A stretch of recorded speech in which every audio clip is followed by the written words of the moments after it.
Blog Talk Radio.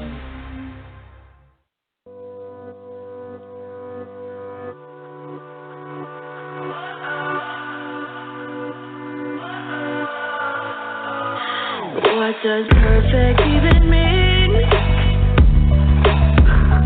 Is there even such a thing? Ooh, can we switch up all the rules and imagine a utopia? Darling, I'm just so fed up with these expectations. They keep weighing me down. My heart is begging me to get the hell out of my head. I'm gonna live inside the upside down for a minute and pretend, honey, I'm a perfect 10. Whoa, whoa, honey, I'm a perfect 10. Whoa, whoa, and if I say it enough, it gets ingrained in my head, and I start to see, honey, I'm a perfect 10. Honey, I'm a perfect 10. Whoa, honey, I'm a perfect 10. Honey, I'm a, yeah. Yeah, I've discussed it with myself, and I'm disgusted with the way we're told to have a certain face, a certain weight, because we aren't pixels on a screen. Hey, I'm Big E, and welcome to the USE Radio Network. Today we have author Edwin F. Becker, who is really no stranger to the paranormal community. His story, True Haunting, is a story that truly needs no introduction and is now being filmed as a major motion picture. For those that still do not know the Becker story, it involved a true case in 1970, and an exorcism that followed shortly. It became a sad reality for the Beckers. With that said, let's welcome author Edwin F. Becker to the radio show. Welcome, Edwin, to the show. Hello, Evan. Good afternoon. Hey, welcome, everybody. So, Thank you. hey, like I said, an applause is definitely necessary. Welcome also the host of your show, Kelly Griffin. Kelly, welcome to the USC Radio Network. Thanks again for being here. Hi, everyone. Happy to be here. Yeah, it's a great day. It's going to be a great show. And I'm just ecstatic. I'm sort of, when you're so happy and you're on radio and you're trying to get things out, it sometimes you forget what you're doing. So before I do all of that, let's get Edwin Becker on the show. Edwin, welcome to the show. It's a pleasure to have you back on. It's been a great long time, actually, since I haven't heard your voice on the air. Yeah, I've been staying away from radio, actually.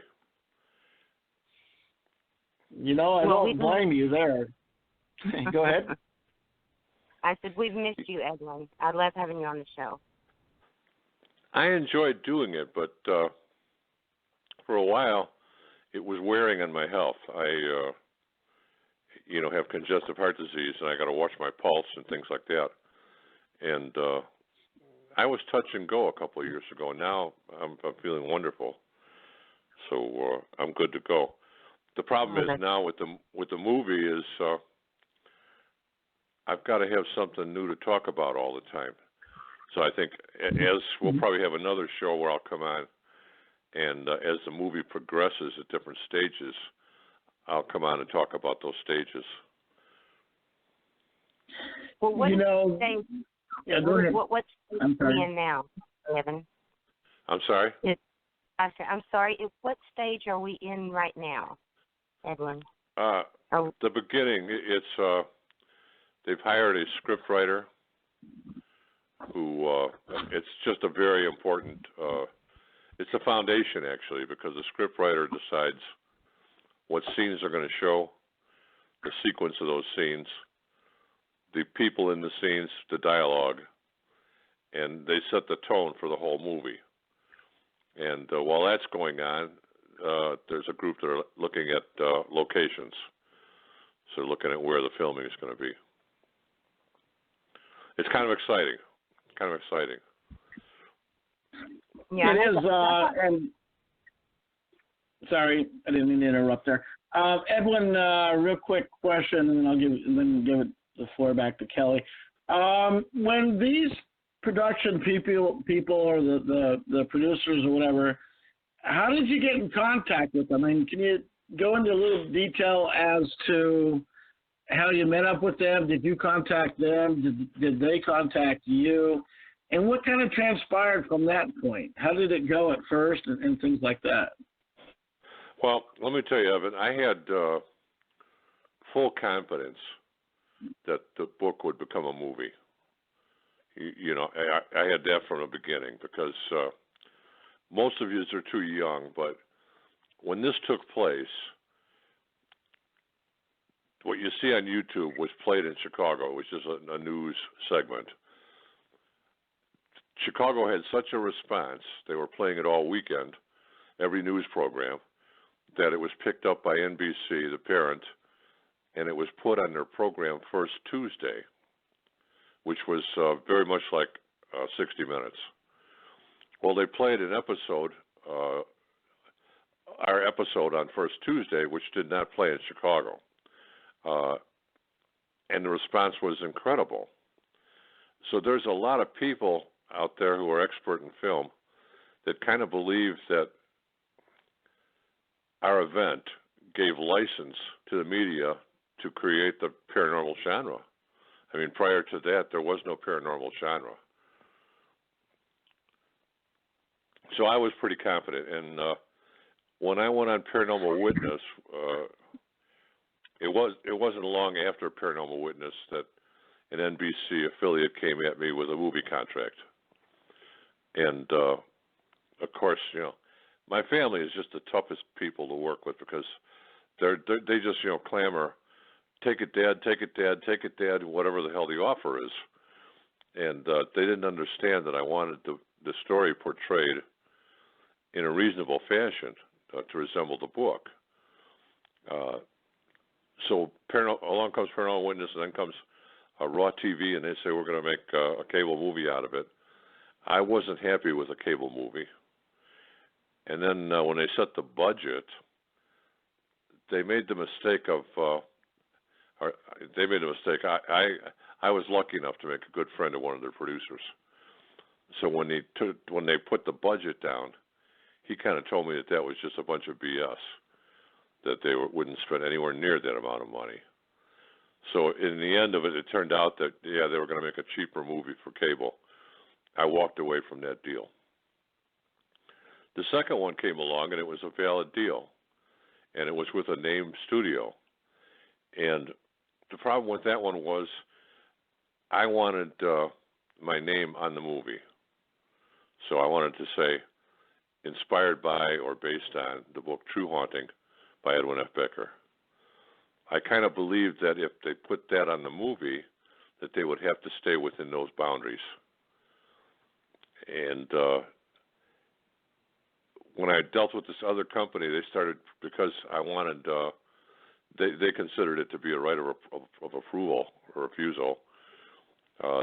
They started doing synopsises of the screenplay of which way they were going. I didn't like any of them. So in one case, they took the story and they broke it into 4 parts. So they're going to tell the story. They'd have the exorcist tell the story, and then the news reporter tell the story, and then our tenants tell the story, and then we'd tell the story, all within the same movie. I thought that was terrible, you know. So I skipped that one, and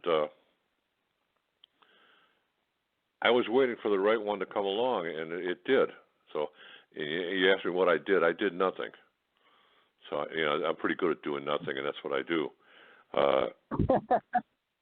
in other words, you sat on it until you felt that the producers were willing to oblige you in back up your book.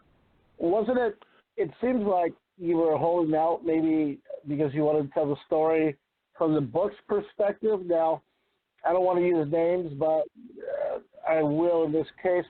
You have people like the Warrants that have been known to sell their story, and then the movie comes out and it's very, very different than anything written. And was this your reasoning for holding out so long? Yeah, in a way it was. I mean, that just that movie confirmed my feelings because you're right. They didn't present, the movie company did not present a story that made any sense, actually, according to his writing. The second thing is they gave him no credit. So it never was his, and now to me, they've become fictional characters at that point. If you ask my daughter, and she saw the movie, if I asked her who the Warrants are, she don't know. She'd say, who the hell are they, So they kind of, I have a pretty good idea what they signed, and I wasn't about to sign anything like that. But when it comes to Hollywood, unfortunately, they've got contracts that they've developed over half a century. So when it comes down to it, you got to deal a little bit with trust. There has to be a trust issue, and the trust has to be on your side. And they came to me, and at first it was like, yeah, here comes another one, I figured another offer. But then they came to me, and they were serious, and we talked about it, and the person I was talking to knew the story. She also felt the emotional aspect of the story rather than the horror and creepiness, so she kind of understood both. When I acted a little bit standoffish because you don't really know who the hell you're talking to on the telephone, really. And so they sent me their evaluation, and I was shocked at what a studio goes through to choose a book to do. So they sent me my evaluation, and they took the book. They've got the history of the book. They've got the abbreviated storyline. They've got a initial impression, a commentary. Then they judge it by concept, premise, originality, storyline, structure, characterization, and dialogue. Wow. At the end of that, then they recommend whether it's worthy creating a movie script and whether they should hire a good writer. And then it goes into a synopsis of every single chapter of the book, ending with a summary of their feelings. And I can't read the summary of the feelings because they make budget recommendations. They even make a recommendation on who they're going to cast in my character, which will probably be Seth Rogen. I don't know. Yeah, it's hard to say. No, I submit. Go ahead. I was just saying it was hard to say. I mean, go ahead, Kelly. No, I was just saying, he said Seth Rogen. Are they really considering him for your part? No, I'm kidding. Oh, okay. I'm kidding. It was between him and Danny DeVito. I was confused for Sylvester Stallone. We know it can't. And Kelly, we know it can't be Danny DeVito either because he's only about 5'1", and Edwin's well over 6 foot, so that's a problem. That reminds me of a play I did when I was in theater. I did a play in one of Dracula. Well, Dracula is tall, and then Renfield, his sidekick, right, the hunchback guy. Well, I played Dracula, and it should have been the other way around because the other guy was 6'4", and in order to pull that off, you got to have the characters in play, right? We were able to play it off, and be convincing, but it made it almost impossible, because the characters didn't match, and it ended up being a comedy, and everybody bought it as a comedy, but that's not what it was supposed to be. But anyway, yeah, back to those days. Okay, so you get these contracts, and it wasn't just a simple reading the contract. From what I understand, did the contract, was it lengthy, or what was the problem there when you got the original contract? It was just a number of details. I didn't get the contract right away. In fact, I kind of, I don't want to say I was rude, but I just, I had been through this dance before, and I wasn't gushing and, all ready to sign anything and, interested. And they had the head of the studio call me, and her and I talked, and I realized that they're really going to make a good movie out of this. They're not kidding. She recommended a few of the movies that they made, which I watched, and they were all very, very classy. They handle paranormal in a very, very nice way, in a classy way. They're not into the horror, Blumhouse horror movies. Yeah. So with that, they offered me a contract. And you got to understand, the contracts are incredibly detailed. There's just pages and pages and pages and pages. And I can't deal with it, so I have to give it to my attorney. He has to go through it, and it takes him a lot of time. And he'll come back to me and he'll say, in the case of consulting, Edwin, do you want to specify how much you want per day if they have to call you and you have to go there? And then who pays for the travel? I say, yeah, of course. He'll make that change. Then that has to go back to their attorney, and then their attorney has to go through it, and then, of course, she goes to the head of the studio, and they all have to agree that that's acceptable, and then it comes back to my attorney, and he has to check and see that the wording is correct, and then it comes back to me. And we go through this cycle for I don't know how many details, but it can be, it just can be maddening as far as, because Hollywood, they don't work very hard. I think they work very passionate, but for Christmas they take off a little bit after Thanksgiving, and they're not back until Easter. They're all going to the various. Yeah, no, they're going to the festivals. So they're going to Sundance Festival and all these festivals. And much like 4th of July, I had a question I wanted to ask them, and I called on the Monday, 4th of July, and the right-handed girl called me back, and she said, we're on vacation all week. I said, well, all week? And she said, yeah, we take the week off for 4th of July. So Hollywood, they don't move at the same pace that we move. I think they can if they want to, but they just don't. So, along they come, and they I was convinced at the end of dealing with them that, number one, they were going to make a classy movie. And they set the budget in that area, too. So I really understood that they understood the book itself. That it's not a creepy horror movie, and you don't want to add the exploding flies and things like that that they do in other horror movies. So and they felt that there was enough in it that they didn't need to do that much. So they'll use some CGI, I'm sure, but it's not going to be overwhelming. That was it,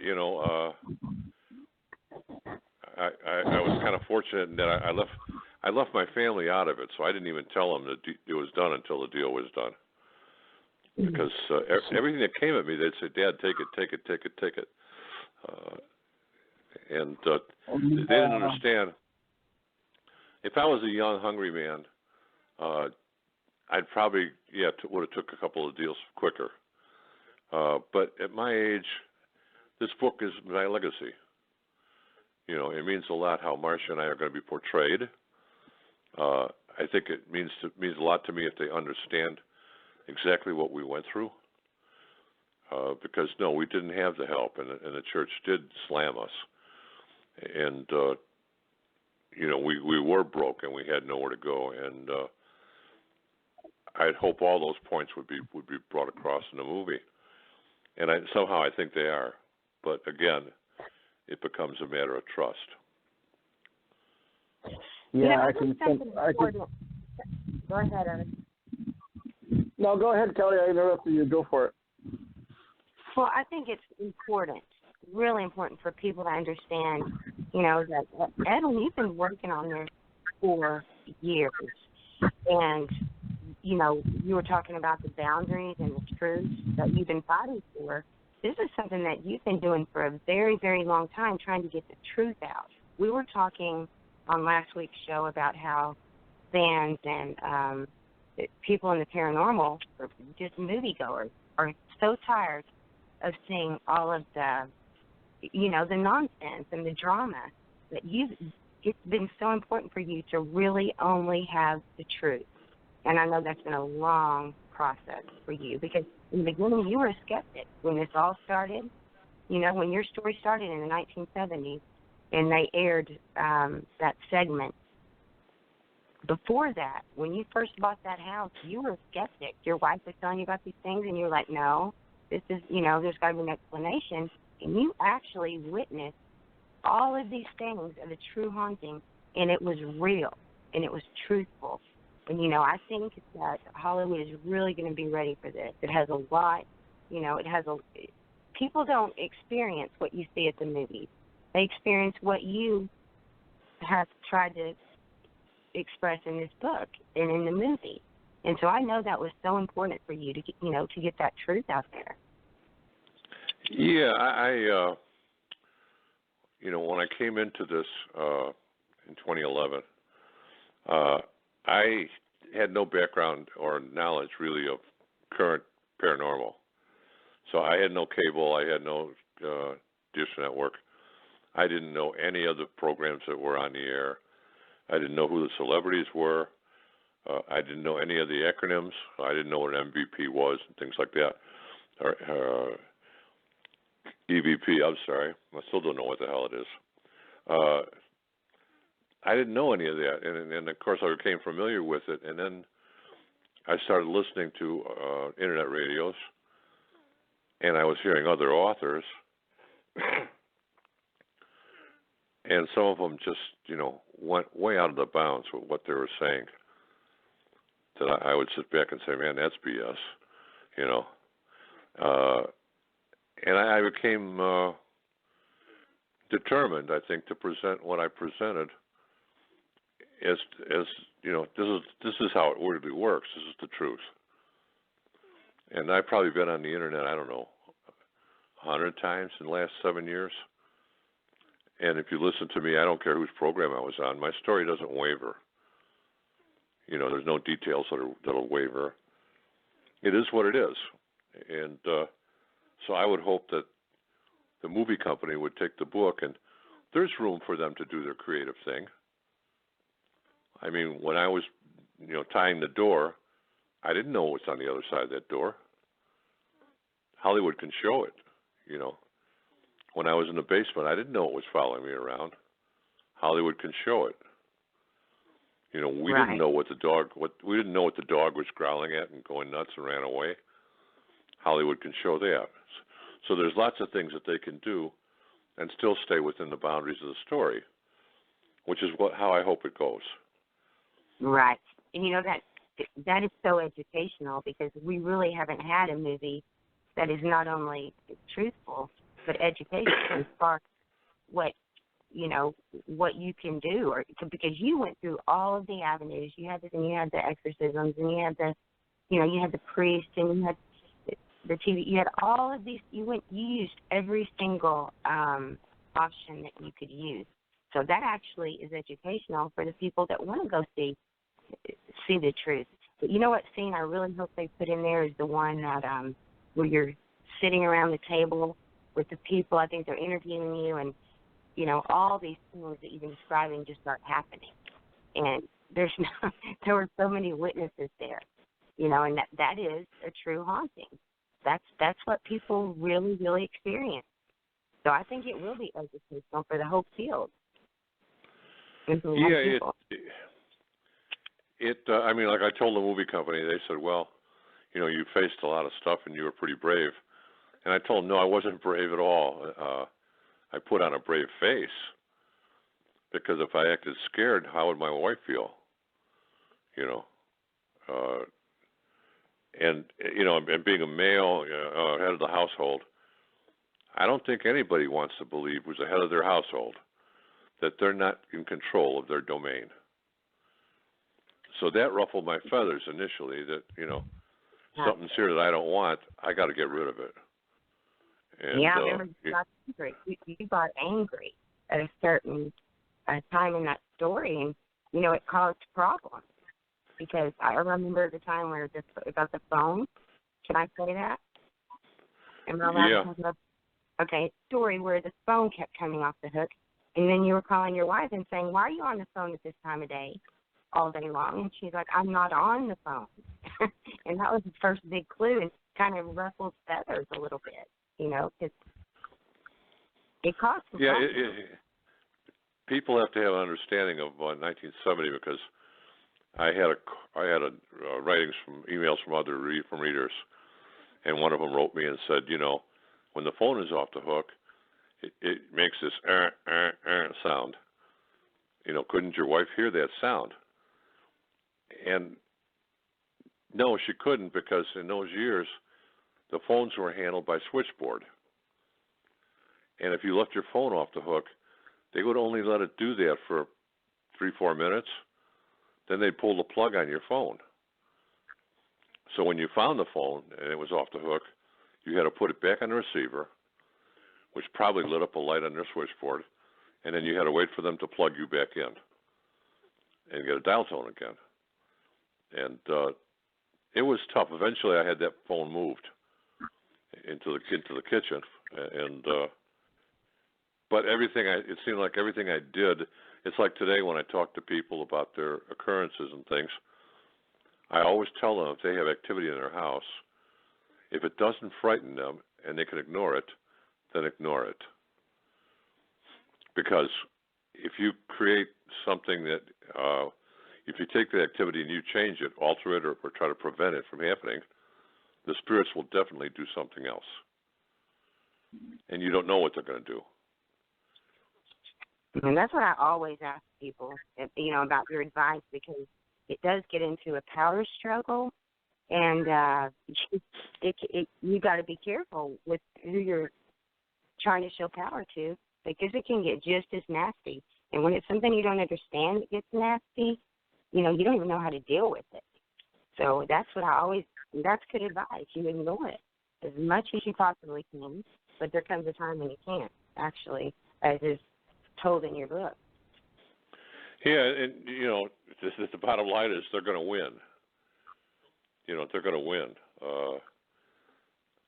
You don't have a choice.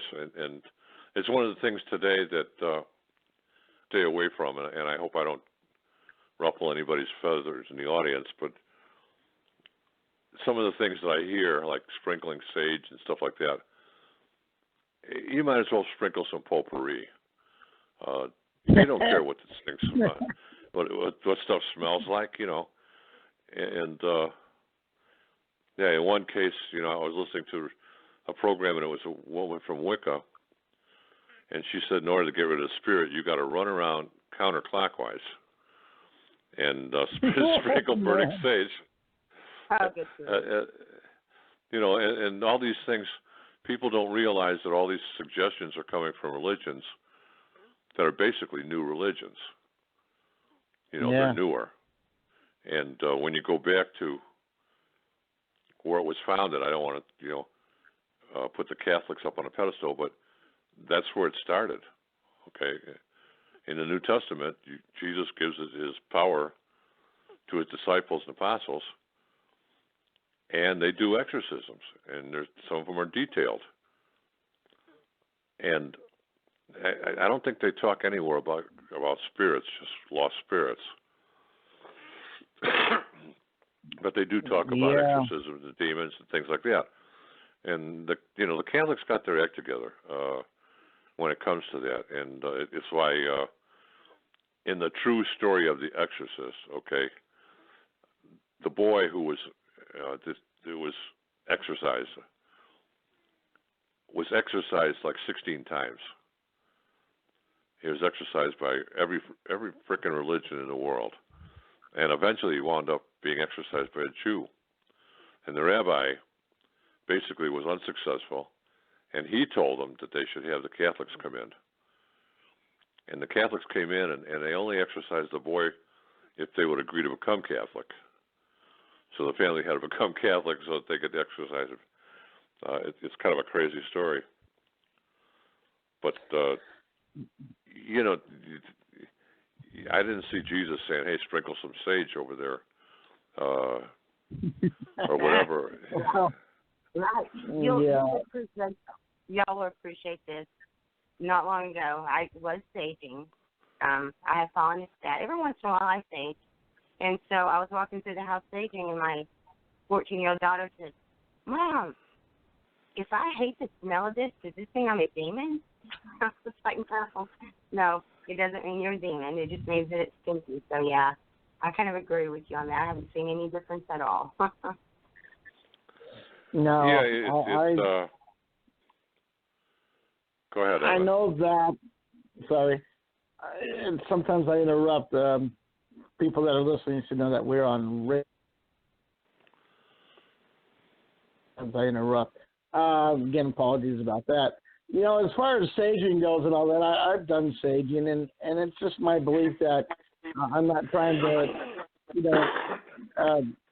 get rid of evil spirits or whatever, but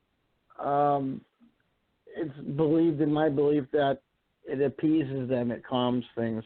At least it calms me. With that said, we had a question, and somebody was asking me, and I hope this is okay, Edwin. They wanted to know how old you were when you moved into the place where you started experiencing your haunting ordeal. How old I was? Yeah.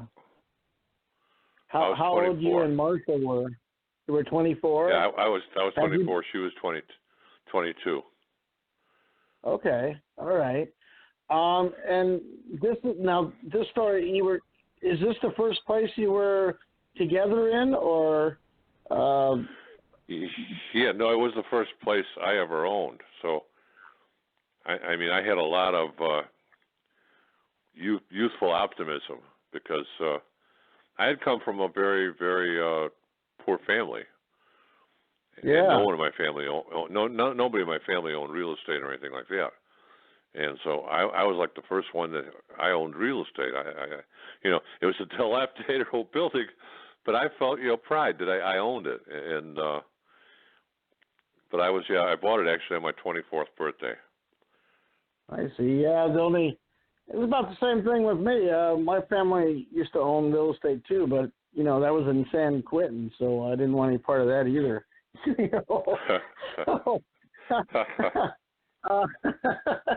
could have it, it just wasn't sellable or doable to me. Now, so when you first move into this house, you get moved in and everything, and you're with Marcia, and that's when you first started experiencing this paranormal phenomena. Did it take a while, or was it immediate when you moved into the place? It was likely immediate, but it took a while for me to recognize it. I mean, Marcia recognized it the first day, on moving day when we moved in. She knew we were up against something. My blind friend George, who helped me move furniture, he recognized it when we were moving furniture, because he would. People who are not sighted have incredible hearing. I mean, they have incredible hearing. I have great hearing. Yeah. And so we'd be carrying something and maybe take a pause on the stairs, and he'd whip around and say, who's there? And I'd say, there's nobody there. I heard somebody there. And I'd say, no, there's nobody there. So he was hearing things right away. And I guess I was in a fog. I didn't want to hear anything. You know, I just wanted to settle into my house. And but Marsha kind of knew from the beginning. And Yeah, I went through. I'm sorry. I'm sorry. I was just going to say, didn't y'all had a baby right as you moved in or shortly after, didn't you? So you were dealing with a child as well. Yeah, no, the infant was a month old or so when we moved in. She was just born. Yeah, that's scary as a parent if you don't know what you're facing, especially as a mother. You know, you want to protect your child, but you don't know what you're protecting it from. Yeah, I mean, I don't know. Sometimes ignorance is bliss because I didn't know the boundaries of these things, what they can actually do or can't do. And that was a blessing, I guess, because I didn't see any danger initially. In fact, I thought they were kind of lame as far as I was concerned. You know, big deal, so they can move this or they can move this or they can move that. I don't see the fright there. You know, where's the scary at? It wasn't there, but that's how they do it, and I knew where it was coming from a year later, because after losing sleep and living with the anxiety and not knowing what's going to happen next, you know, sleep deprived, I became a different person. Yeah, and I noticed as it went on, the story got deeper. As you started challenging it more, it seemed like the activity started really amping up more. It was like it was challenging you. Oh yeah, there was no doubt. And when the exorcist and the psychic came in and they got to know me, they basically told me to stop it. They said, you're behaving exactly the opposite of what you should. And they did alter my behavior. They altered my behavior and gave me a little bit of an understanding of what we were up against. It's but, like, yeah, you know, the exorcist. I'm sorry. Go ahead. The exorcist was, you know, he wasn't that knowledgeable, actually. He hadn't done that many exorcisms on people, and the rules for exorcism hadn't been, you know, dictated yet, so that, you know, he didn't know you can't exorcise a house. And so it was a failure. The whole thing was kind of a failure.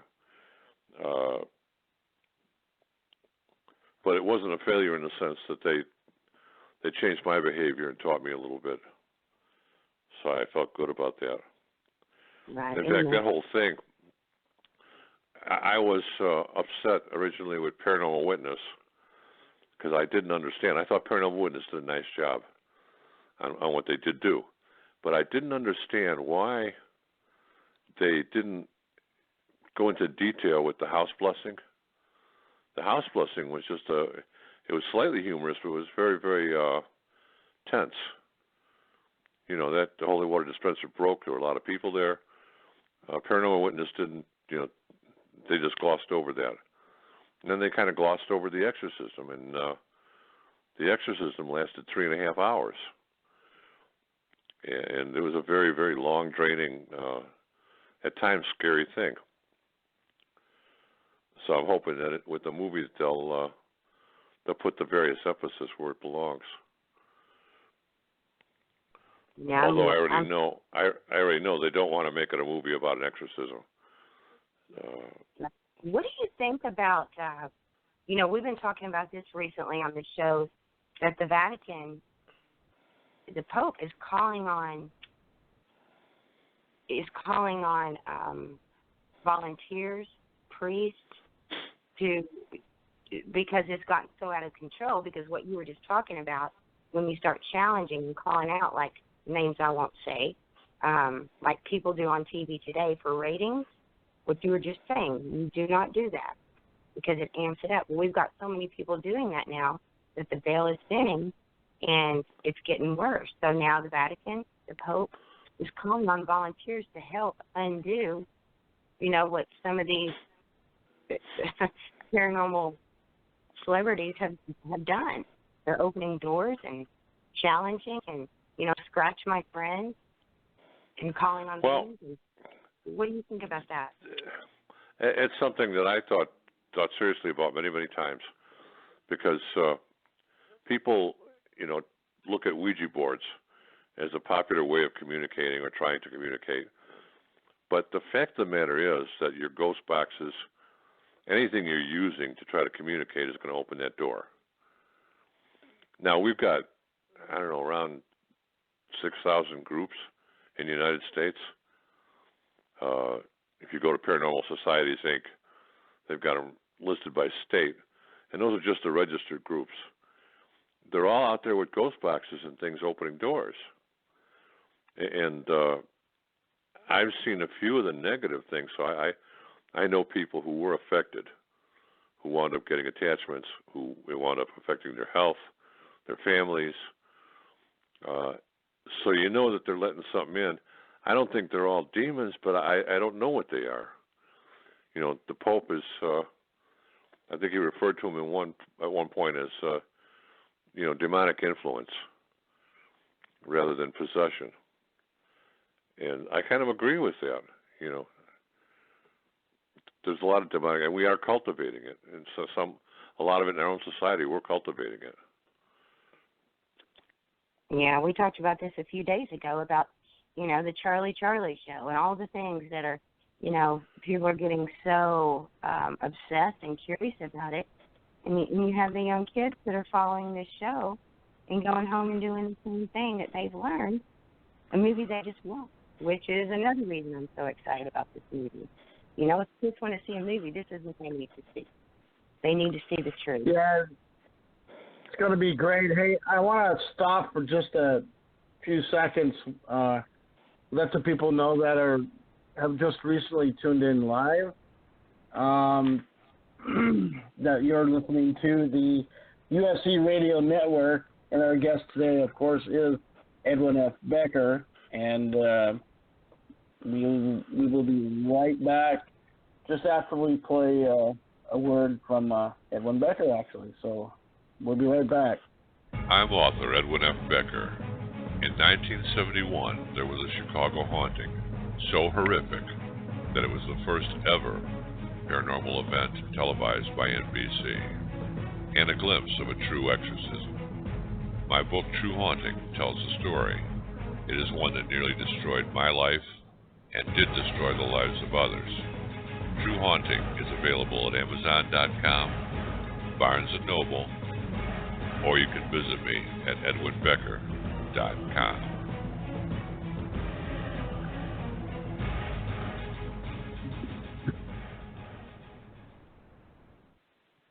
All right, we are back live. This is the USC Radio Network. I'm Big E. With us is, of course, Edwin F. Becker.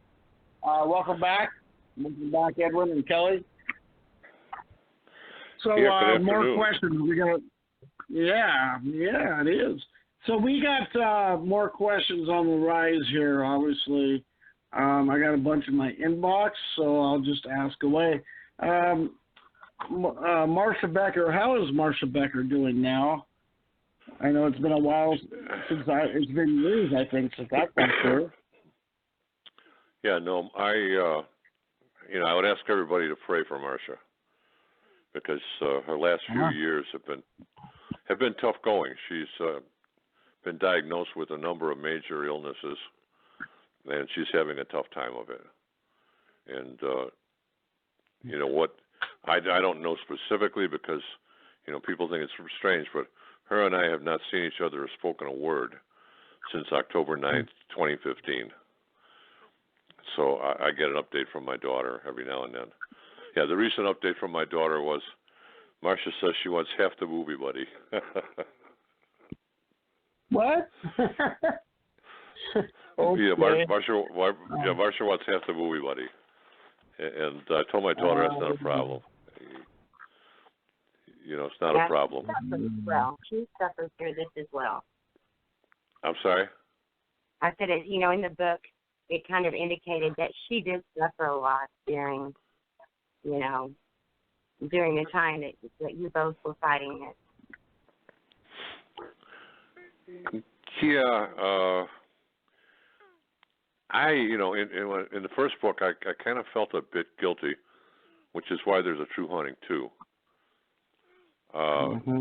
Because I didn't go into how Marcia spent her days, her personal fears, and things like that. I in the first book, she was sort of just like an object or another character, and I didn't get that intimately familiar with her.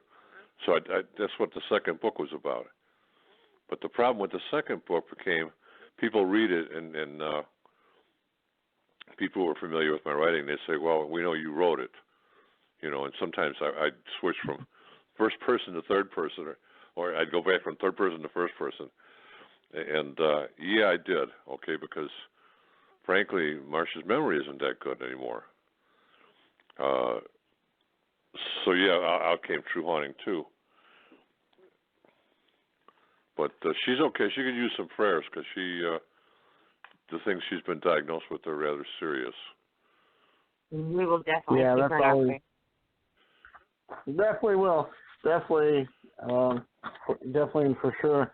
All right, let's get back to some questions here.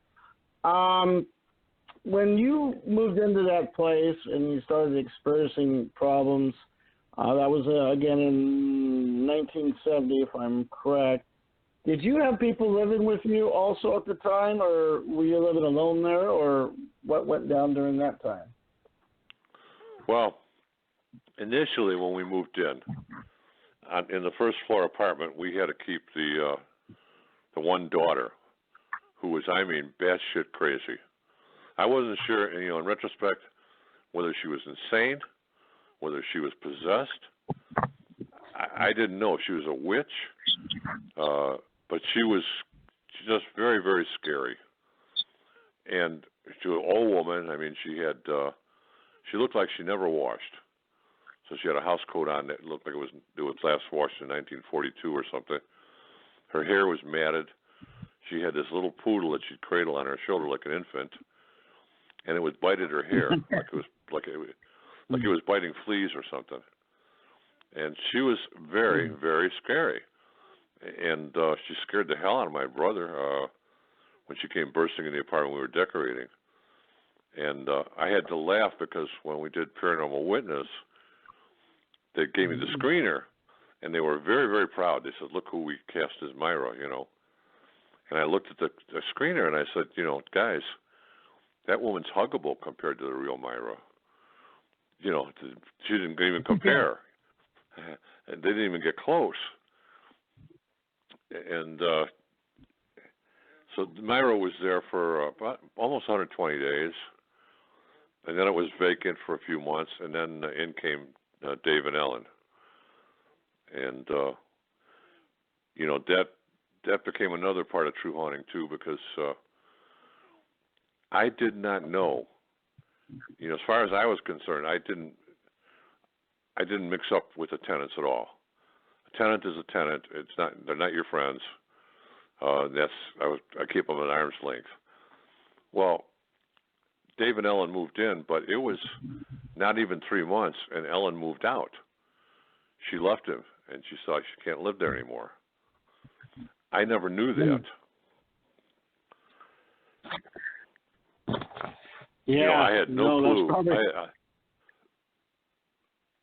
I had no clue that they were experiencing. Go ahead. Yeah, it's probably a good inclination, Edwin, when, if you can't keep a tenant or if they're quiet, or whatever. When did you find out that what they experienced? How long ago was that, and how did you find out? It was one of the only few years ago, and it was on the set of Paranormal Witness. When we were going to shoot the thing, I asked the producers if Dave could come down, and him and Ellen are separated, and I didn't know that, but he came down and he told me their whole story.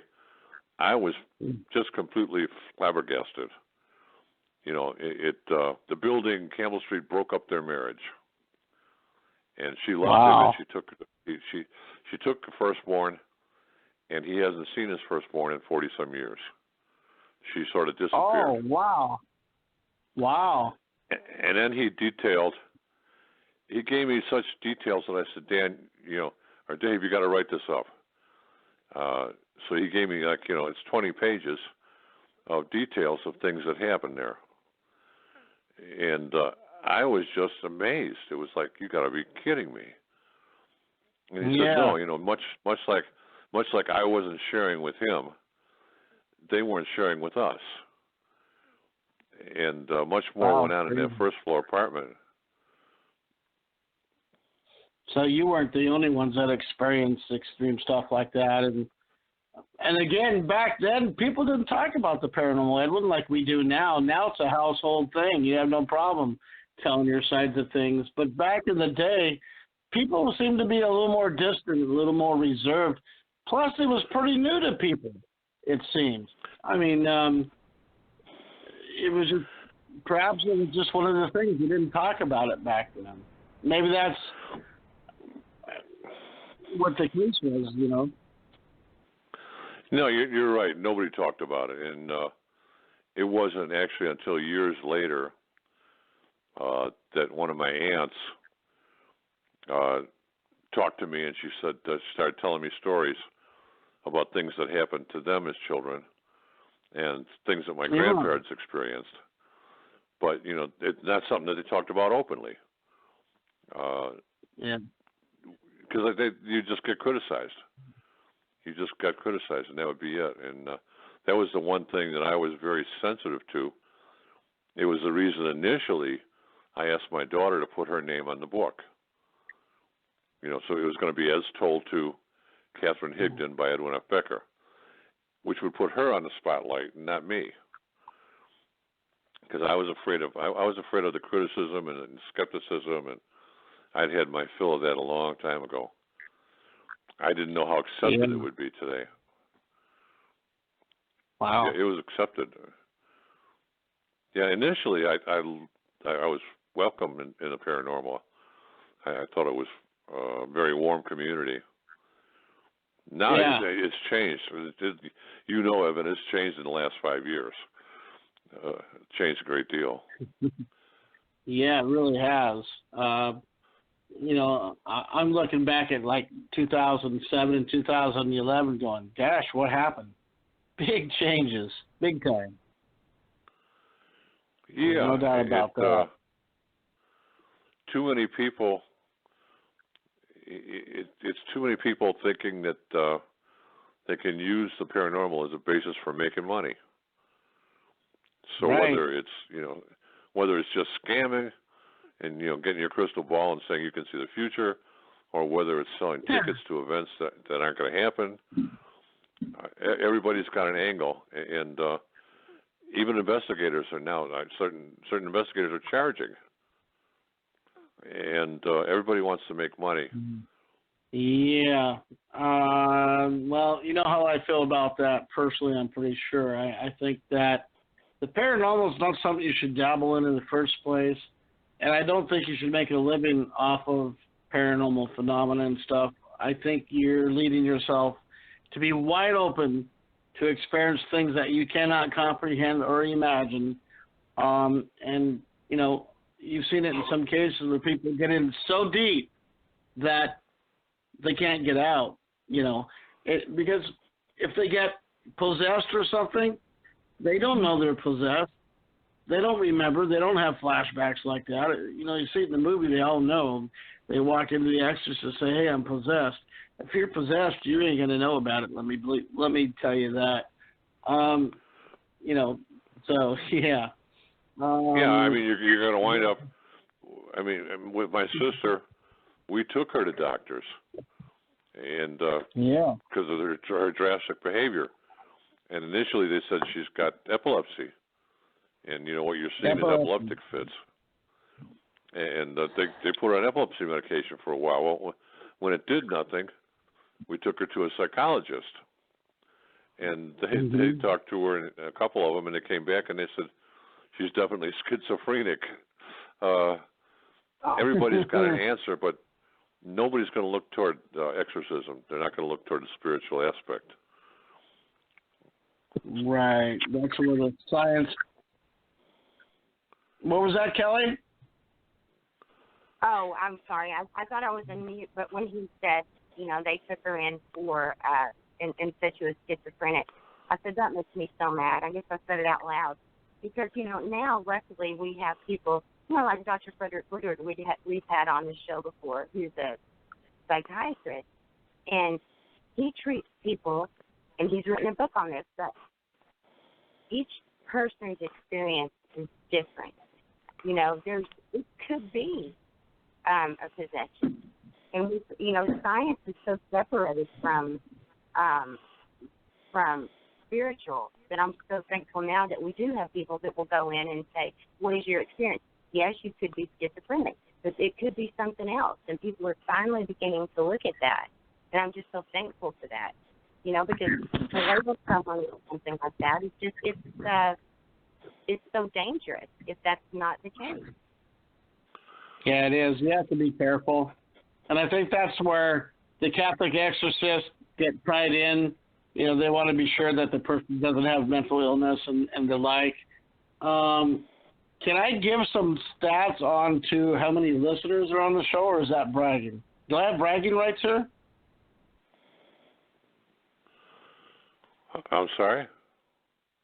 I was saying, can I give some stats on how many listeners, how many people are listening right now? Can I have bragging rights, or should I not do sure. that? No, you go ahead and have bragging rights. There are 741, and my studio is packed full. I can't take any more callers. I'm at my limit on callers.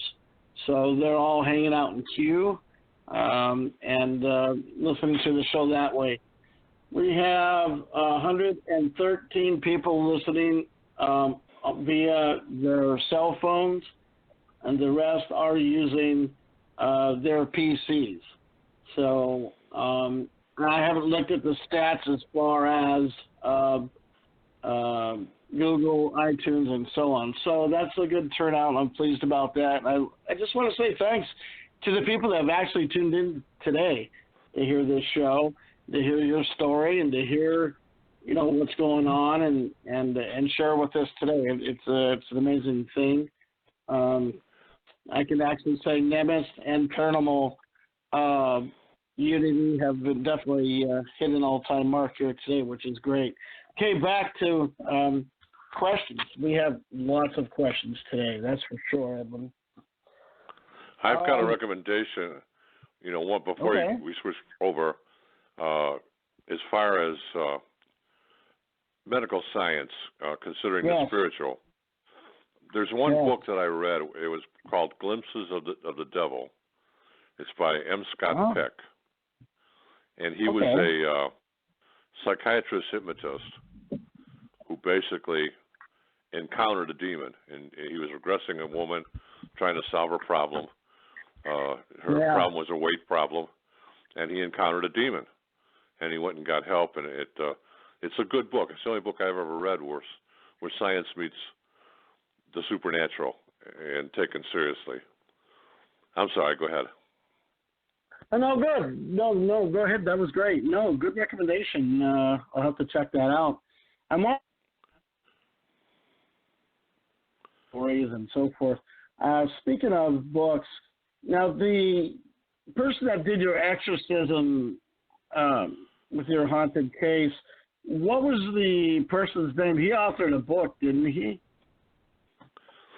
No, he did author a book prior to meeting us. Joe DeLuise. He authored a book, and I've probably done more for the book than he did when he was alive because it didn't sell very well. And now, because it's on my website and because I mentioned it on the radio, the last copy I saw for sale was on Abe's Books for $150. Wow. I actually have that book, one of them, right? Yeah, a few years ago you could have got it in the dollar bin. Wow. But yeah, he did author a book, and it's kind of an amazing book because he does put stuff in there that if you put yourself in 1970, some of the stuff he says is just completely batshit nuts. So when I read his book, and him and I became friends, and I read his book, and we'd go out and have a drink and talk, I'd say, Joe, do you really believe what you wrote here? He predicted all kinds of things, like the economy crash. In 1970, the total bankruptcies for the whole nation, business and personal, were 25,000. Okay, now you put yourself in that world, 25,000. Bankruptcy was a no-no.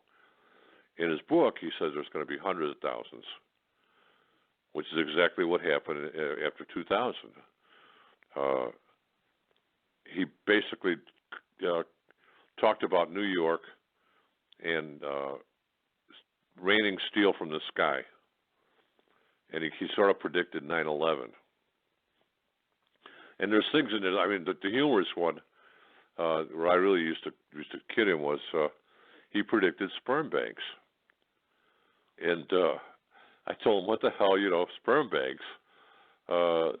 Why the hell would you do that?"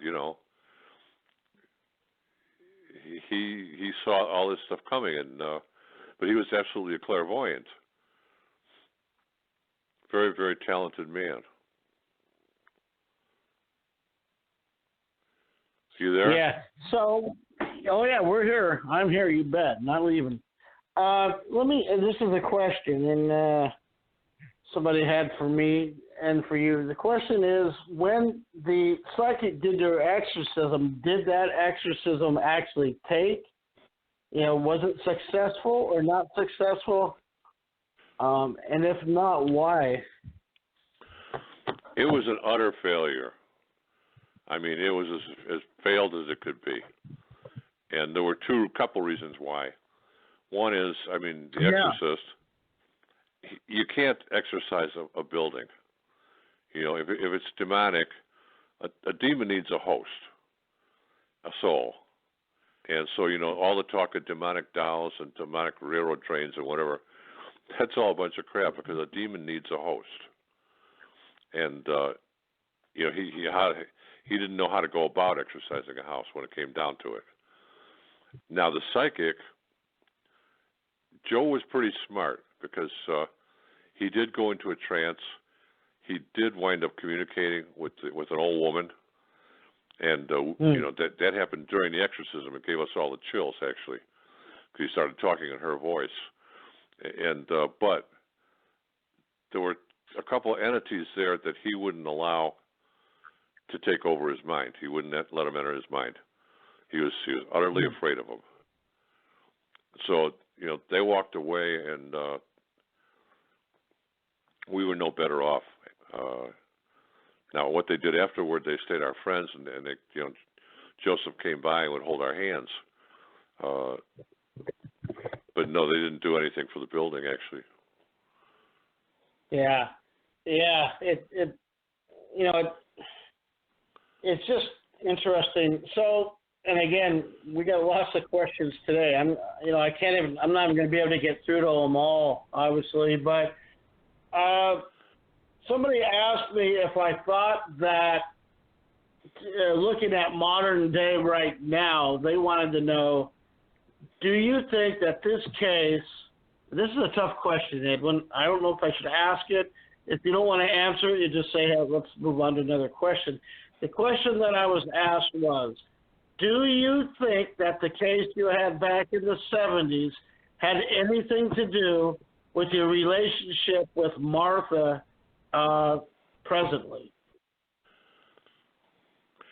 That really is a tough one. I gotta dodge it a little bit, but yeah, a lot of people have asked me that. They said that did that come back? Did that come back to haunt you? And frankly, I don't know. Marcia has. I can't go into that. I don't want to hurt her feelings or anything, but she has a couple reasons for her behavior changing so drastically. But is there anything outside influences that could have affected her? Yeah, I believe so. Did they? I don't know. So it's a tough question. Not one that I want to talk about in detail on the air, actually. Yeah, I wonder, that can happen so many times, and you see it on a lot of the documentaries and things. I've even been affected before. I've not made a secret about it, where I went through a period where I wasn't the same person, let's say. I didn't think, like I, and so I think that happens a lot of times. We see it, and I say this all the time. There are people filled up in prisons, in graveyards, in hospitals who have been affected or hurt, or they've been affected. And so it's an important thing to talk about, and I'm glad that we finally are able to talk about it. So, it's a very, very tough thing because I would not want to be an exorcist today because you have to eliminate all these factors. There's 2,000 medications that some of them are very common, blood pressure and things like that can cause personality disorders. Not to mention your mood stabilizing medications and things like that. Then you got to trust the person or trust the people you're dealing with that they're telling the truth when they say there's no illegal substances involved. And then you kind of got to do a lot of background check to make sure you're not dealing with someone who's just a mental case anyway. And you got to bring it down to where the only possible answer is demonic influence or exorcism. That's tough to do. Right. People scoff at me when I say certain things, but today in the paranormal, you've got these guys running around, they're demonologists, and I there was one some time ago that said he did 3 exorcists in one evening, and banished them all to hell. And it's like, you're not going to have 3 good exorcisms all year. If there's 3 exorcisms that are recognized as exorcisms this year, I'll be very surprised. Oh, right. And I think it was you and Edwin, I told my daughter and a friend of mine drugged me to go see one of the famous ones. They wanted to see what he was like. And I really didn't want to go, but I did. And so I'm sitting on the front row, and he comes out, looked straight at me before the show even started, and said, "I see a demon." And I was like, oh, hell. He's looking at me. He came over and thumped me in the head with the Bible and put the cross at me. And I was like, you know what? I'm not playing this game with you right here, right now, especially in front of my daughter and my friends. But, I was like, this. And then he went to 2 other people who actually threw up and, fell down in the. I think they'll probably know who I'm talking to, or about. But, I was like, that's ridiculous. I mean, I always tell people, you need to self-check yourself. That's the way you find out. For instance, if you love old people and you're volunteering and helping at an old folks' home, the thing you think is you see an older person and you think about running over them. You may need to check yourself. That may not be your position. But, there's a lot of different things that you can do alone. I can remember, there was a guy locally here that would walk downtown and just randomly walk up to people and say, "You've got a demon," and he'd punch them in the face so they fall down. Then he'd say, "You're exorcised. You're free of demons." He's now doing 20 in the state penitentiary for assaulting people. True fact. Yeah. I guess you can't go around hitting people. You must come to me after the show. And I say, then they came to me after the show. I'm trying to get out as fast as I could. Then they come, if you want to talk to a counselor, it'll be, like $4,000 or $5,000, and we'll fix this up for you. And I was thinking, no, you won't. I can promise you won't. But it was just ridiculous. Yeah, I that's what paranormal is evolving to, which I hate to see that. It's much like I've told a number of investigators that are on radio. The sad thing for me is that there's not much more known about the paranormal than I knew 50 years ago. Bingo. There's nothing. There's nothing known, and investigators get if they get a talkative spirit, they ask meaningless, silly questions. And if I had a spirit I could talk to, I'd want to know, what is the other side like? Is it cold? Is it hot? Do you have time? Can you travel? Are you bound there? There's all kinds of questions I would ask. That's so true. I was on one radio program, and this woman, she wrote a book, and she basically said that she had a portal in her bathroom, and the spirits would come through the portal. So I said to her seriously, I said, do you know where the portal is? And she said, yeah, I know exactly where it is. And I said, do me a favor. And she said, what? And I said, stick your head through it. And she went, what? Everybody started laughing. And I said, no, stick your head through it and see what the hell's on the other side. But we don't know any more than we did 50 years ago, because everybody is exploiting the paranormal. So you got your radio program. I don't care if it's radio or TV or movies or whatever. Number one, Hollywood tries to keep it horrific. So they have people, they have creative people trying to invent stuff that's going to be in the next horror movie. If they can come up with something that hasn't been done before, they're happy. They don't give a crap. And it was when I did Paranormal Witness, I was upset because none of them believed in the paranormal. What? Not a one.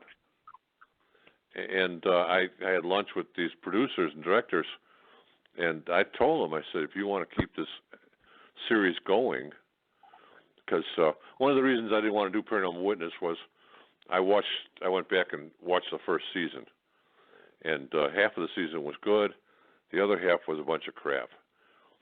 And I told them, I said, you're going to do crap unless you get someone who tells you what the paranormal boundaries are.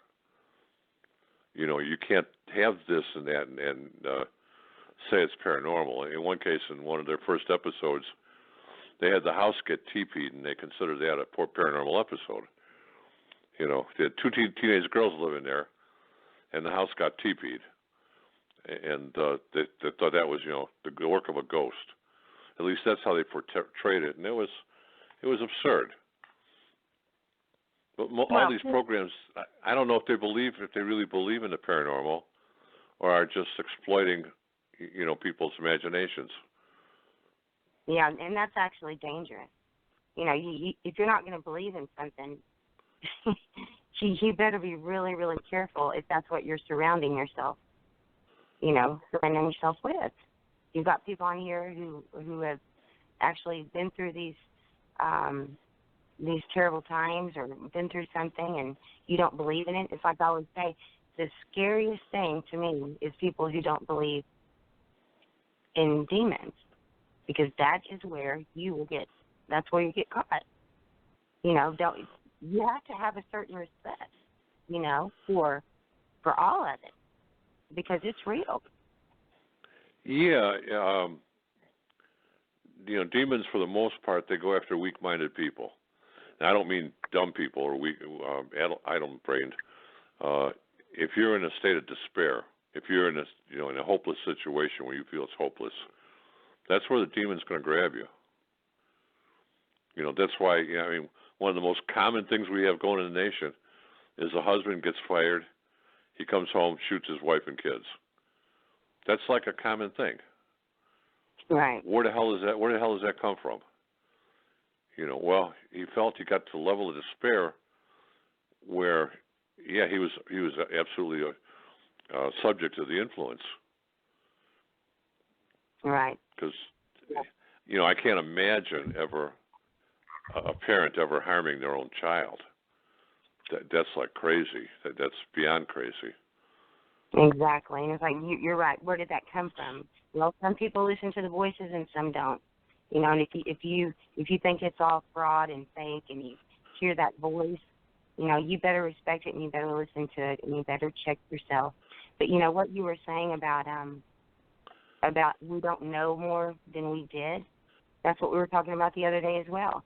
When I first got into this, and Evan was telling me his stories, and we were all sharing stories about why, I wanted to get into the paranormal because I lost so many people so early, and I wanted to know where they were and what they were doing. I don't know anything now other than, and this has been going on for years that I've been studying this.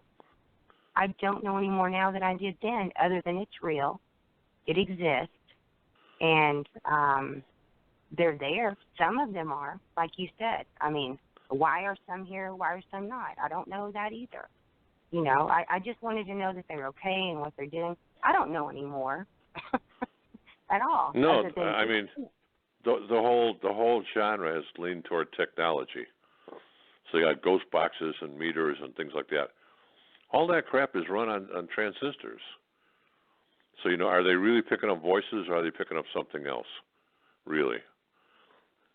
And I just don't see it. I don't see how we can evolve unless someone takes some notes. And I asked Bill Wilkins, who runs Paranormal Societies, Inc. He's a great guy. He created this magnificent website. He's a federal policeman. But I told him if he's got 6,000 groups, I said if you took 500 groups and you approached 500 groups and you created a questionnaire or a template of 15, 20 questions in sequence and asked the groups to, when they came in contact with something, to ask these questions in the exact sequence and see if they get answers or no answers. I said, but if they get answers, you'll be able to quantify those answers and you'll have something to print. You'll have something to look at. If the first question is it light or dark where you're at, and 86% of them say light, then for the most part it can be light on the other side. It doesn't have to be dark. And are you hot or are you cold? Is there time? How long are you going to be there? Can you leave? Are you bound to this location? There's so many things, that if I had a ghost sitting across the desk and I could interview him, I wouldn't be asking him, stupid-ass questions. You know what gets me the most is now seeing these electronic voice phenomena such as your EVPs and so on. People asking questions in their language. You might have somebody from England speaking English asking them questions. You might have somebody in German. How do they know what the hell you're even saying? How do you know that? If they're spirits of people that were born in Germany, what makes you think that they're going to speak English when you're asking them English questions? And that's a question I've always wondered. Are we supposed to just expect that they can answer all our questions or answer us in any language or in one specific language? You might have somebody. Yeah, they don't have Google Translate on the other side. Yeah. But even in English, you take English, you go back a few hundred years in English, and the English doesn't sound like our English at all.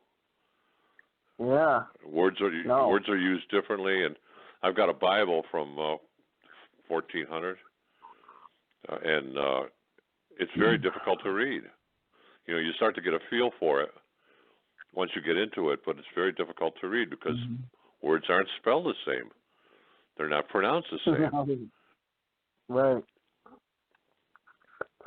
Yeah, no, the English language has changed many, many different directions, many, many different times. And so you have all this into play, too. And, you know, I've got a lot of questions, you know. I would kind of like to take this time to challenge each and every psychic that I'm affiliated with in the paranormal, and that's probably thousands, I'm sure. I challenge them, Edwin. I challenge them, you know, if they can speak to the other side to fulfill some of these questions that we have. You know, you see all these challenges, you know, you got the dunking challenges on Facebook and YouTube and all that. Well, this is a paranormal challenge to anybody that thinks they can get answers and submit their evidence for review. So that's my challenge right now to anybody listening that thinks they might be able to come up with answers and to take take that challenge.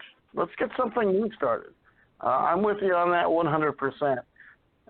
I think, you know, I've been in the paranormal a long time in all aspects, from interviewing authors, you know, to interviewing celebrities. I've done it all.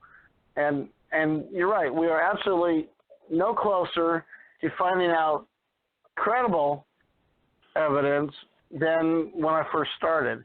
And I'd like to see that as a change for either the end of 2018 or the beginning of 2019, which is soon to be upon us, that's for sure. So that's my challenge, and hopefully somebody can take us up on that. Back to your story, True Haunting 2, the second book of True Haunting. Can you tell me how that ties in briefly? Now, this is a big question, and it'd probably take 10 radio shows to answer this question. But the question is, can you tell me, Edwin, how True Haunting 2 ties in with True Haunting 1? Well, it fills in some gaps that, you know, I've taken a lot of guff. Most of the emails I get are just wonderful, and you know, they're like the reviews of my books. But a lot of times, women will write me and they'll say, you know, how did Marcia feel about this? What did Marcia do during this time? I ignored all those things, so I went back to interview her about how she felt, and as best she could, she answered me. And but then I had to include, I mean, here Dave gives me this huge, you know, write-up of what happened while he was living there, none of which is in True Haunting 1. So I had to include what was in True Haunting 1. I had to include Dave and then Marcia. And I think that kind of gives everybody the whole picture. And, you know, my thoughts were that I had a choice to make, and it was either to rewrite the whole book or to put out a second book. And I decided to put out a second book. Price is cheaper and put it out there. Make it easier for people to buy it. And it's gone pretty well. Yeah, well, I know, you know, and again, it's not bragging, but this is pure fact. I've followed your books for a long time. I know for a fact that your books have seen record sales in several different countries, in at least 3 or 4 different countries. And that says something right there. You know, when your book is up there on sales as being the #1 seller in different countries, that's an amazing feat to accomplish, and I will give you that. That's for sure. Yeah, no, it surprised me. I mean, it wasn't long after it was released that it took off in the UK. And the UK shocked me because the UK is the literary standard of the world.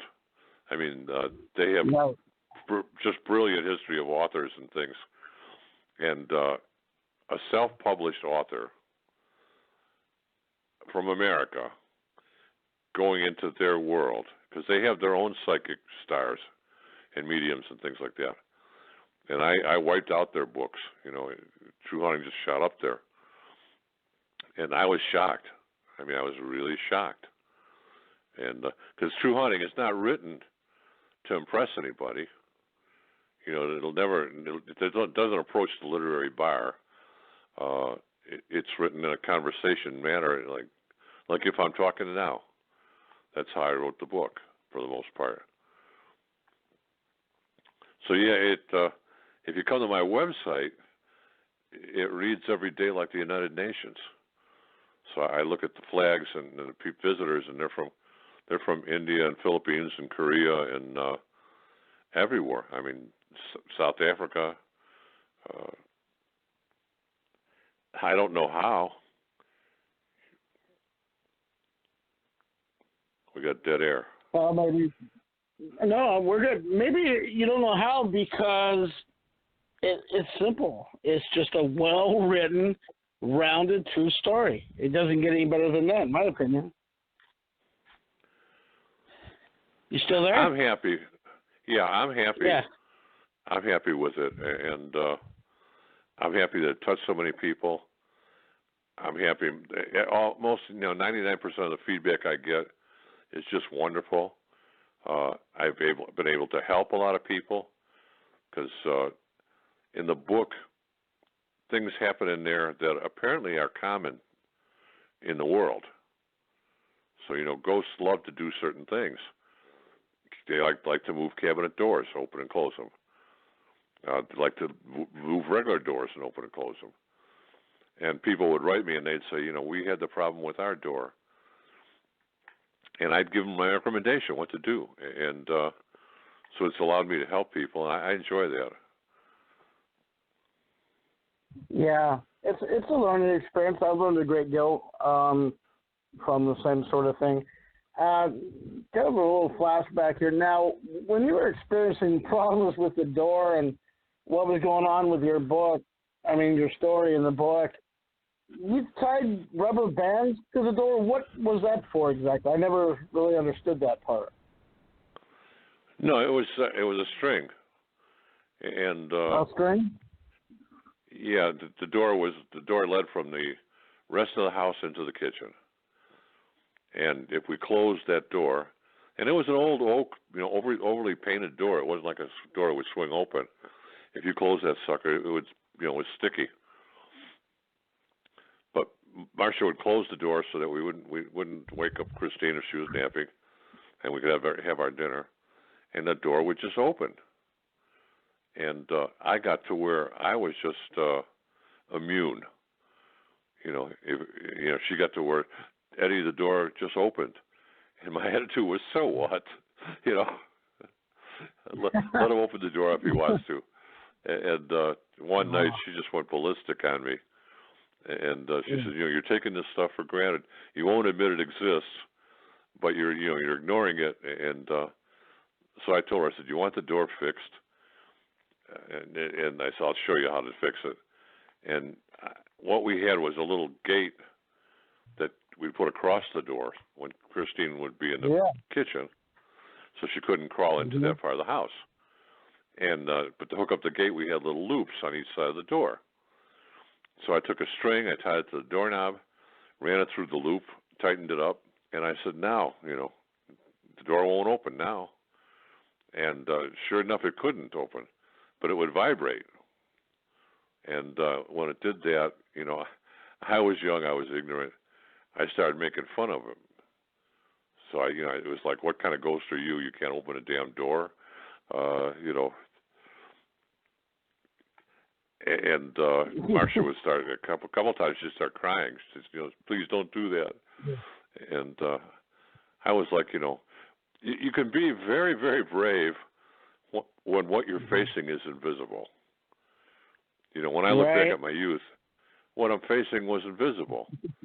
And it's much like if you box or if you take martial arts and do your katas, it's easy to do the katas and throw strikes and kicks and things like that. Once you start to compete and you get into the ring, you realize, holy shit, they hit back, and it hurts. Well, sometimes ghosts, they don't hit back the same way we do. They'll hit back in a different way, and it'll be emotional or psychological. I didn't realize that as a young man.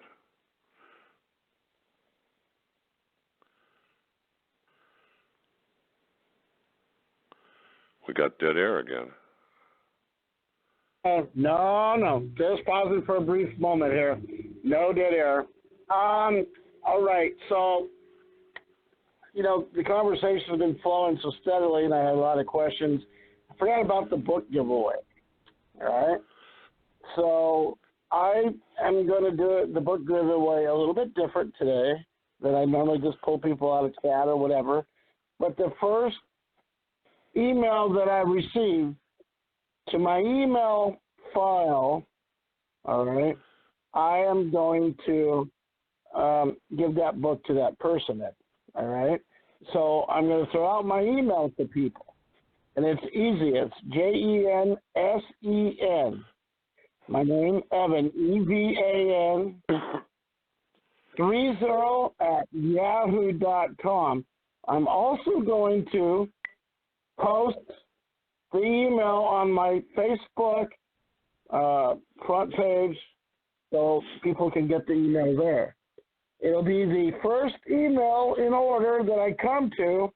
Whatever or whoever gets there first is going to get that book. That work for you? They're going to get 2 books. They're going to get True Hunting 1 and 2. Oh, that's a sweet deal. They're getting both books.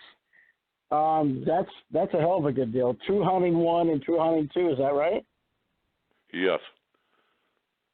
Awesome. All right. Well, after the show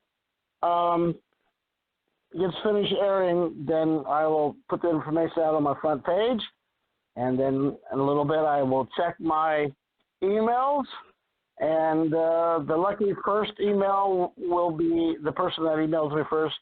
The first person I go to is going to be the one that gets that book.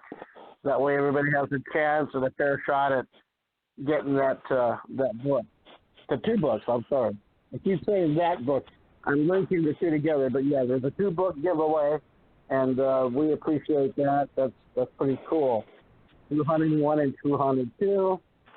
So good luck there to the happy winner of those 2 books. I'm not sure if I left anything out on the show, Edwin, and I'm just going to ask you straight out. Is there anything else that you wanted to talk about that I may have missed or didn't get to yet? I can just open the floor to you to talk about what you specifically want to say at this point. No, I don't have much to say. I entertain any questions. I do have something I'd like to say if there's any authors listening. If authors are listening, I know for a fact that the movie industry is currently searching manically for nonfiction self-published books. Oh, yeah. They want nonfiction self-published. Now, the reason they want self-published is they don't have any publisher to deal with the rights. So, they can deal with the owner, and what they see is what they get, and it's wham, bam. So they want self-published books, and they want good, true stories. Now, that's not an easy thing to do. I'm sorry? Yeah. Oh, I'm just saying, that sounds like a winner right there. Continue, please. Yeah, I mean, if you saw what they do to a book, I mean, when I saw the evaluation that they did on my book, I was just, holy crap, I haven't had a vision that, someone in Hollywood reads your book and they say, oh, it's a good book, let's go get them, No. The person has to find the book. They turn it over to like an analyst. That analyst breaks it down as to whether, there's enough scenes, whether there's enough dialogue, whether dialogue is realistic. Like with my story, they got to do, it's called a period film, because they got to turn the world into 1970. And so they take all those things in evaluation, and then they come up with, in the end, what they would do. Should it be a movie? Should it not be a movie? And what would the proposed budget be?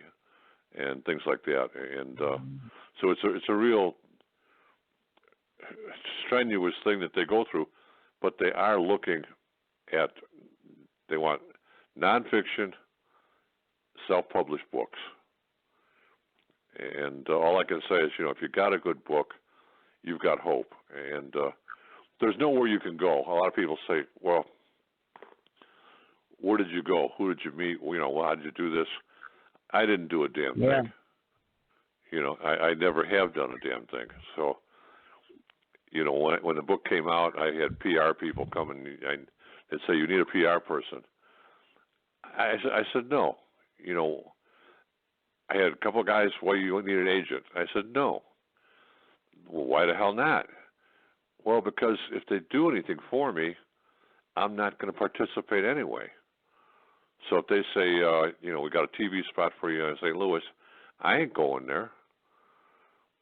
If they say, you can be on a program in Kansas City, I'm not going there. I'm too damn lazy. And I'm probably the laziest. I don't do it. If I send this person these books, these signed books, that's the only place they can get them because I don't do book signings. No, you don't. Yeah, you're right. And regardless of all the Paracons I'm invited to, whether they pay my expenses or not or whatever, I don't do Paracons either.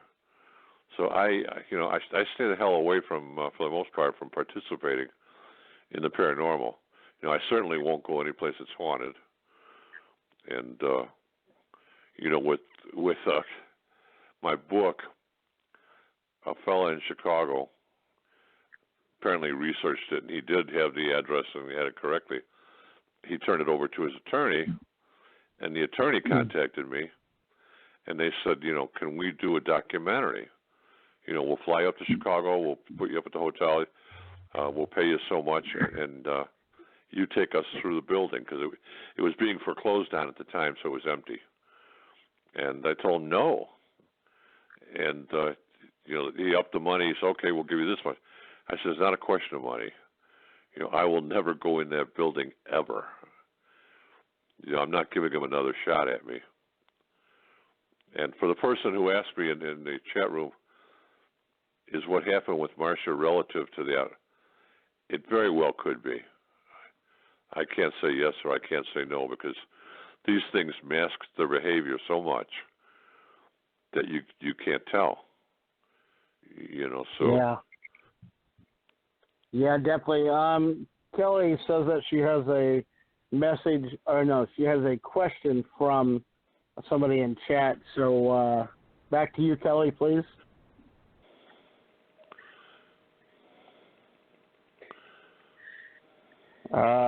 Kelly, where's Kelly? All right, so we'll just continue. She's not, she might be in a bad spot or something. So that happens as we are on the phone. So, from time to time you get, issues from being on the phone. All different. We're all calling from different areas, so that happens. As far as royalties, and this is another question that a listener had. Royalties, they wanted to know, somebody knows a little bit about contracts and so on. They asked me if you've received any, they asked me to ask you if you have actually discussed royalties or have had any royalties paid to you yet as far as the movie contracts go. Yeah, no, I have had a check that they use to bind me, because when a movie company wants to do your story, they want to be certain that you're not going to sell it to someone else while they're trying to put it together. I mean, the movie company I'm working with now is getting a script writer. They're trying to find locations. They're looking at all these things. Well, their nightmare is that I'd sell it to someone else while they're doing this. So, no, they give you a check and they bind you so that it's theirs. And the royalties, or call it commissions or call it a buying price or whatever, it's a floating number. So it's really a solid number at the low end, X number of dollars, and then there's additional funds based on what the movie does, and actually how much is spent on the expenses. So yeah, but have I been paid? Yes, I have, and I gave Marcia half, and she's happy. Yeah, sorry, I didn't laugh, but yeah, I hear you. All right, well, it's getting down to that witching hour where, we get ready to sign off and all that fun stuff.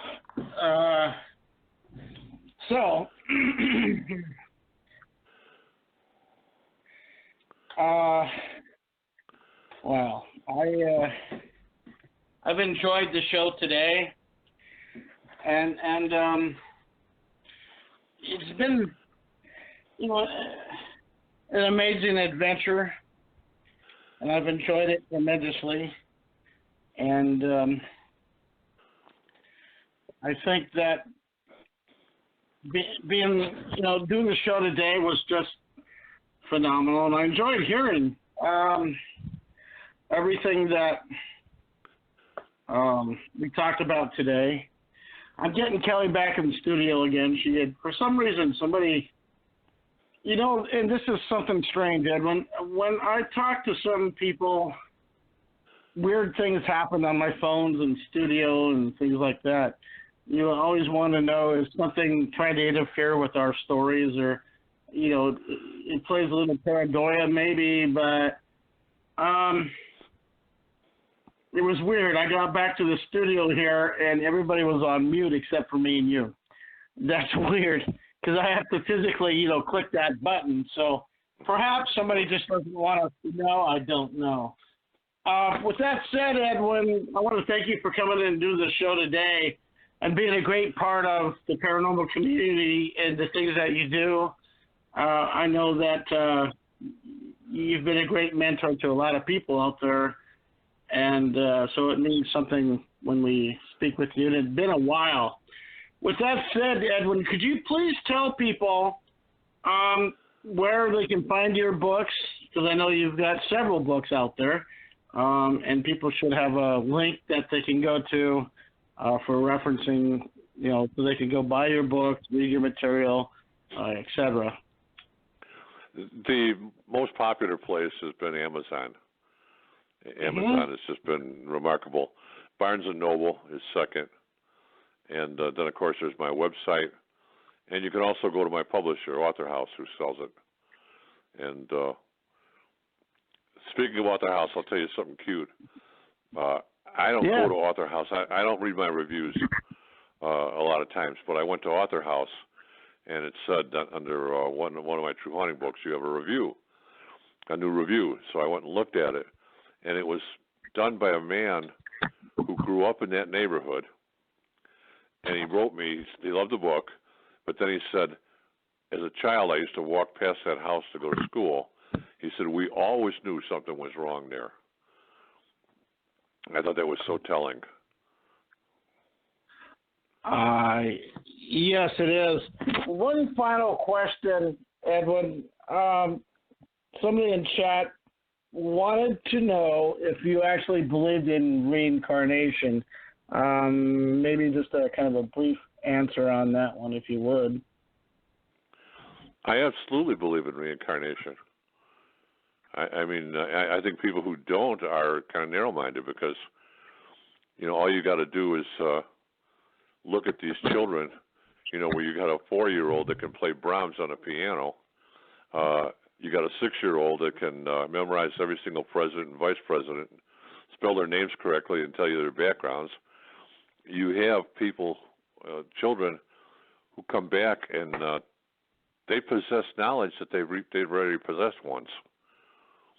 They didn't learn it, and there's a lot of things that you can see in this life where I tend to look at people. And I classify them as old souls or new souls. So, an old soul has been around on the block a few times. A new soul is kind of naive. So, do I believe in reincarnation? Absolutely. Absolutely. I'm with you on that. I believe the same way. All right, Edwin, it's time to say goodnight. And, again, thank you for coming on and sharing with us on this brand new show. It's the USC Radio Network. I'm Big E. You've been listening to author Edwin F. Becker. and your host is Kelly Griffin. We'll see you the same time, 3 p.m. Pacific Standard Time, next Tuesday, as we go live with another guest. Until then, be well, be safe, and be vigilant. Take care. God bless. Be well, everybody. Good night. Good night, everyone. Night, night. Good night. Night, Edwin. Thank you for coming on. What does perfect even mean?